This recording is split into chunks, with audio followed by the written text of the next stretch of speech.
And 83% of patients say that being told in advance about the wait time and what it could be could help reduce their frustration. Welcome to Success Confidentials. 9 minutes every week that'll level up your practice. If you're a healthcare visionary obsessed with patient experience, team culture, marketing, and growth, you're in the right place. We are too. We're Lauren and Christine, the Patient Whisperers. We worked together for 4 years as leaders in a real premium practice. We did not play in the traditional healthcare sandbox and believe human emotions drive all success, and it really, really worked. We grew our cash pay practice an average 60% year over year. And on social media, we grew our followers from 1,000 to 14,000 in just 2 years, generating millions in annual revenue from social media alone. So now we're out here sharing what made us wildly successful so you can be too. Let's have some fun. Let's dive in. Today we're going to talk about something that is not fun, but it plagues us all. Some of us occasionally and some of us more habitually. We're talking about wait times. How do patients feel about them? How do we feel about them? And what do we do about wait times? This can be time patients spend waiting in maybe our main lobby to get called back, waiting in sub-waiting areas, maybe spending time waiting in an exam lane for the doctor or technician to come in, or even the surgery center waiting room. You get it. It is any time our patients spend time in our practice waiting. It is so important to understand, one, how our patients feel about wait times, how we view wait times. And so we have some really good stats I'm excited to share. Are you ready to get into them? Let's whip out the phone that's got all the stats. So 84% of patients feel wait times are important in their overall experience with a practice. Not a huge shock. No, not at all. 30% of patients have left a doctor's appointment because of a long wait time. 97% of patients feel frustrated about having to wait too long before seeing their doctor, and 63% of patients say that they would switch doctors if they had to consistently wait too long for their appointments, and I honestly do not blame them. What we see a lot of is kind of a problem with how we view wait times in our practice, and we've been there, we've been guilty of this as well.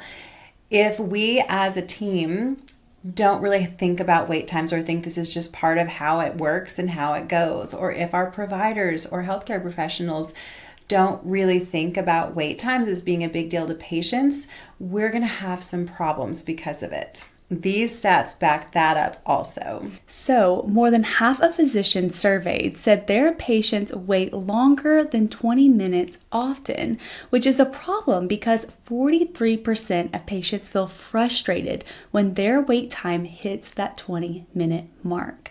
But there is a disconnect here because 63% of physicians believe that wait times have no to minimal impact on their ability to retain patients. So what we take from this is that we really have to change how we as providers, administrators, managers, and even staff members view wait times and how we handle wait times, because this shows that most of the time we're not really aligned on that with our patients. We recently had a site visit with a wonderful practice, and their staff asked us, when there are wait times, what should they do? How should they handle it? Our biggest advice, because we have real firsthand experience with that, is to, one, acknowledge and communicate, set expectations, and appreciate the patient. So an example would be when we were talking with some of the technicians, when they were saying, okay, sometimes we know the patient's going to be waiting in that exam room for a while for the doctor. What do we do? Do we just kind of ignore it and hope they're okay?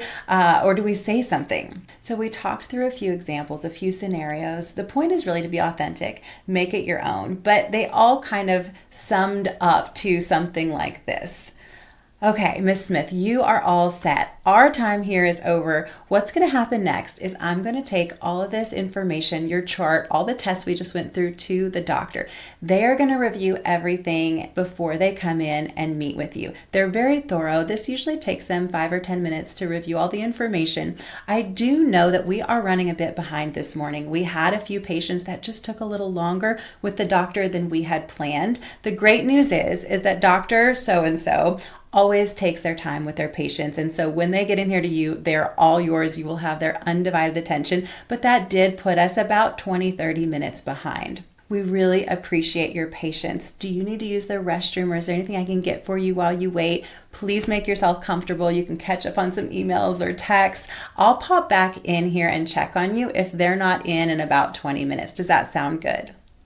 We're not avoiding the wait. We're not ignoring it. We're acknowledging it. We're setting those expectations. We're also letting the patient know they can relax. They can get caught up on some emails. How many of us don't have things we can do on our phone while we wait? But we don't do that if we're thinking the doctor's going to walk in any minute. If we have that expectation, we can maximize our time. So it's really appropriate and comfortable to the patient. They appreciate it, and it sets us all up for success. It also sets the doctor up for success, who then isn't going to walk in to a frustrated, irritated patient who is going to project that on the doctor and then really take away from that interaction that we need to go really well. So let's summarize today's conversation. The good news is we reviewed the annual healthcare reputation report that looked at 2 million healthcare reviews, and it shows us that how our team and our providers treat our patients is the number one reason why patients leave negative or positive reviews, not the wait time. And 83% of patients say that being told in advance about the wait time and what it could be could help reduce their frustration. So if we do find ourselves in a situation where we have a wait time, or we're dealing with some processes in our practice where we have some consistent wait times, which we've been through in our own practice, the good news is wait time alone does not cause patient dissatisfaction. It's how we handle it and how we communicate it. So our best strategy is not to ignore it, but to acknowledge it, set good expectations, communicate with our patients, and acknowledge our appreciation for their patients. If we can help you with anything related to today's topic, use the link to schedule a free 30-minute synergy session just for new practices. For our existing practice clients, you already know where to find us. Now we want to hear from you. What resonated? What other topics are hot for you right now? We want to know all about it in the comments. We're just a comment away, so if you have any questions, we personally respond to all comments and DMs. If you're not subscribed yet, make it easy on yourself to see new episodes and reference topics that are helpful by hitting the subscribe button.